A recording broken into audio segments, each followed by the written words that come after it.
अस्सलाम वालेकुम नाज़रीन, शहरी इक़्तिदार से आज हमारी मेहमान शख्सियत हैं, former secretary defence Asif Yasin Malik lieutenant general हैं। इनसे बात करेंगे सकूत ढाका 16 दिसंबर 1971 को एक सानिया हुआ, उसके बाद 16 दिसंबर को 2014 को सानिया एपीएस हुआ। दोनों अफ़सोसनाक वाक़ये हैं पाकिस्तान की तारीख में। इन्होंने अपनी आँखों देखा उस वक़्त के वाक़यात क्या थे, इनसे डिटेल बात करेंगे। अस्सलाम वालेकुम सर। वालेकुम सलाम।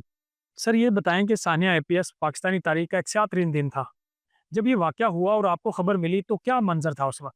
मेरे ख़्याल में वो पूरे आपके निज़ाम को एक चैलेंज किया गया था दहशतगर्दों की तरफ से, और उन्होंने जिसको आप कहते हैं दुखती रग को हाथ लगाया था।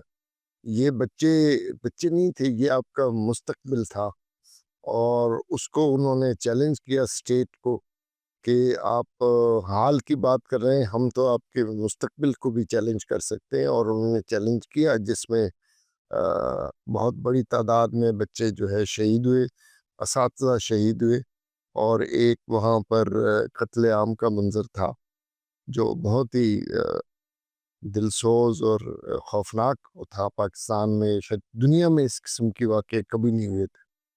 तो वो हमारे लिए एक चैलेंज था, एक वेकअप टाइम था या वेकअप कॉल थी कि भई आप लोग कैसे इसको वो कर रहे हो। तो इसलिए मेरे ख़्याल में अगर हमने उससे सबक सीखा है तो अच्छी बात है, और अगर हमने उससे सबक नहीं सीखा तो बहुत बुरी बात है।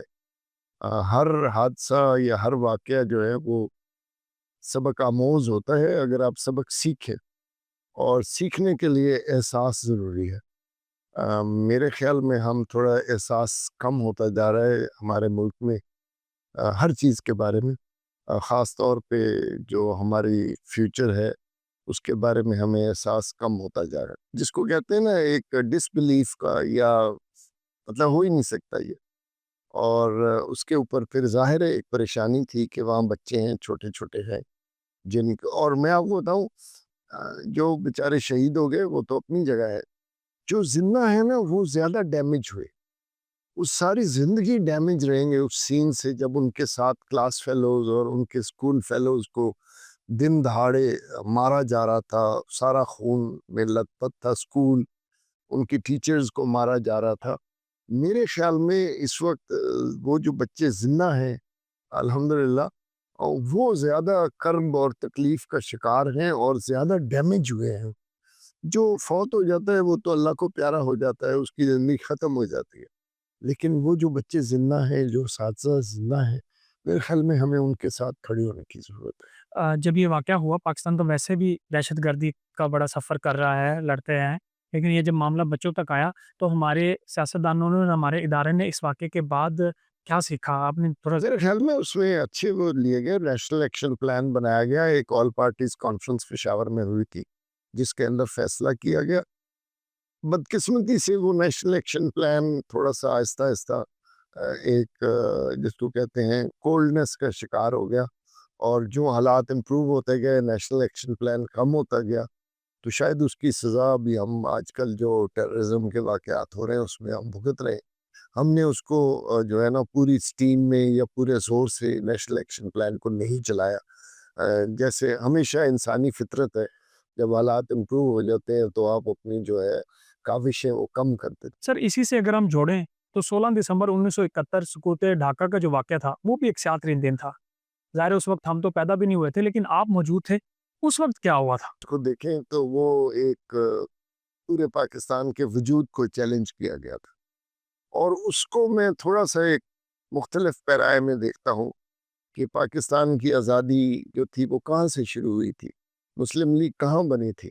1906 में ढाका में बनी थी, मौजूदा पाकिस्तान में नहीं बनी थी।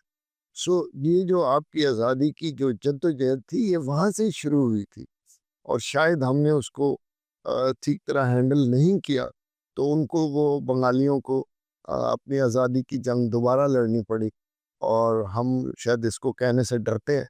बहरहाल हमने वो बहुत बुरी तरह मिस हैंडल किया बंगाल को, और ईस्ट पाकिस्तान जो था अर्स्टवाइल, उसकी सज़ा मिली। और फिर मेरे तो ख़्याल में फिर उन्होंने अभी जो ग़ालिबन जो हालिया वाक़यात हुए हैं, वो ज़ाहिर करते हैं कि मेरे ख़्याल में ये उनकी तीसरी जंग आज़ादी थी। 47, 71 और फिर 24।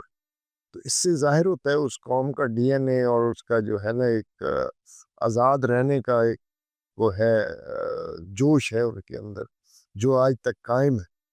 تو میرے خیال میں اس کو ہمیں اور سے سوچنا چاہیے کہ ہم نے آزادی حاصل کی اور شاید ہم اس آزادی کو کیونکہ ہم نے بہت زیادہ جدوجہد نہیں کی تو اس کی ویلیو نہیں ہم کرتے، ہم اس کو ایک فارگیون یا اس میں کہتے ہیں بس ٹھیک ہے آزادی مل گئی مزے ہو گئے۔ سر لیکن انڈیا تو اس کو اپنی وکٹری ڈکلیئر کرتا ہے۔ نہیں، انڈیا آئی تھنک انڈیا کو غلط فہمی ہے، پہلے بھی 71 میں بھی غلط فہمی تھی اور آج بھی انڈیا کو غلط فہمی ہے، کوئی وکٹری نہیں ہے۔ یہ ٹو نیشن تھیوری کا سب سے بڑا ثبوت ہے۔ بنگلہ دیش کو بنگلہ دیش ہونا، انڈیا میں نہ شامل ہونا۔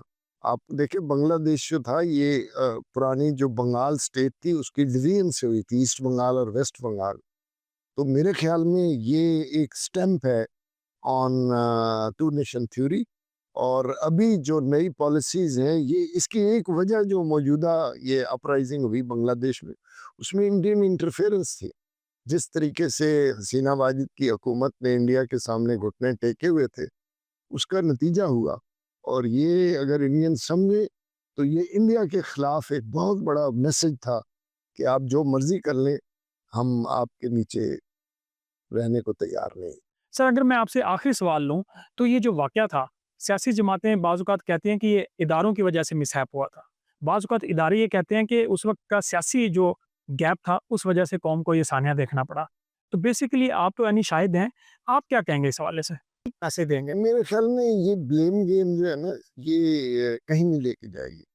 میرے خیال میں وہ ایک قومی ڈیزاسٹر تھا، قومی حادثہ تھا، اور آج بھی اگر ہم دیکھیں تو قوم کو چیلنجز کا سامنا ہے۔ من حیث القوم ہم ہر وقت کسی نہ کسی ڈیوائیڈ میں رہتے ہیں، شیعہ سنی، پنجابی پٹھان، سندھی بلوچی، فوجی سویلین، بیوروکریسی سویلین، فلانا ایک پارٹی دوسری پارٹی۔ میرے خیال میں ہم جب تک اس کو قومی سوچ میں نہیں لائیں اور یہ بلیم گیم کو نہیں چھوڑیں گے، اور شاید ہر پاکستانی اس بلیم میں انوالوڈ ہے۔ کیا ہم لوگ صرف اپنے آپ کو دیکھیں، ہم قائد کے کہنے پر یا اپنے نبی صلی اللہ علیہ وسلم کے کہنے پر ہم چل رہے ہیں؟ اگر ان سوالوں کا جواب ہمارے پاس ہے تو شاید اب ٹھیک ہے، لیکن ہر کوئی کہتا ہے بھئی آپ کریں میں تو ٹھیک ہوں۔ تھینک یو سو مچ سر۔ ناظرین آپ نے سنا ہے سابق سیکرٹری ڈیفنس آصف یاسین ملک کو، جو ان دونوں واقعات کے عینی شاہد ہیں۔ ہم نے کوشش کی ہے کہ یہ جو سیاہ واقعات ہیں پاکستانی تاریخ کے، ان کے اوپر بات کریں، اس وقت کی ریئلٹی ہم نے آپ کے سامنے رکھنے کی کوشش کی ہے۔ آج کے لیے اتنا ہی، اپنا خیال رکھیں، اللہ حافظ۔